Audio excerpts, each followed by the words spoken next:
Meta bezig tá assim thesis tocante based ao risco financeiro. Dus para que tipo de indústria não tá caindo em risco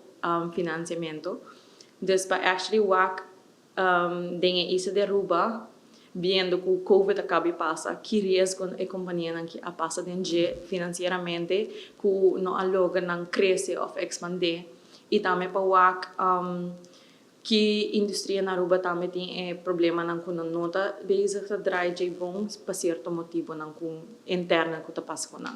Dus mas tanto atra survey para puntra como diz business owners não entrepreneurs não mês de Aruba qual tá ativamente den últimos 5 anos para por donamente que din ang insight com ng sistema não draai de ng como diz pahain tiki mas information ni nang sinayegi experience pago ng lahat si esa que nang tawara si kung dor din ng kliyente nang kuno paga ng talaga nang no yega na obligasyon ng financiero of ito bay mas tanto ku ng supplier na no supply ng produkto na on time pa nang logra produsilo ki kuno din ko produsi i hasi benta. Des ita pawak precisamente din ki industria na Aruba está ganhando que de problema especificamente para a indústria é qual talaga não chega de logra de achieve não obligation não financeiramente. E dieses agita queda solamente para a escola e para credits, então não está purva de queda toda a informação que nós vai pedir durante a survey, também queda confidential e discreto e até queda anonymous. Então não também punta a companhia para nami bo number que tu na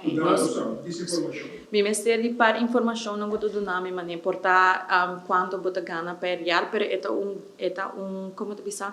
é term não tu vai puntar preciso que é cifra que bota haya pa aya of que tu net profit of que tu botou asset pa aya diz margem de esse mi mestiere pero lo que é importante tá para mi haya sa que branch bota kaiden se bota kaiden branch de manufacturing, construction ou bota kaiden retail, housing. Dus is aí estamos tanto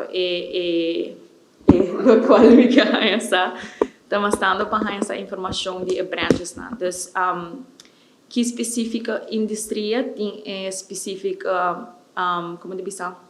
risco ng aqui financeiramente. Me também posta riba LinkedIn e me também posta também riba Facebook, mi Facebook, para wax e me share também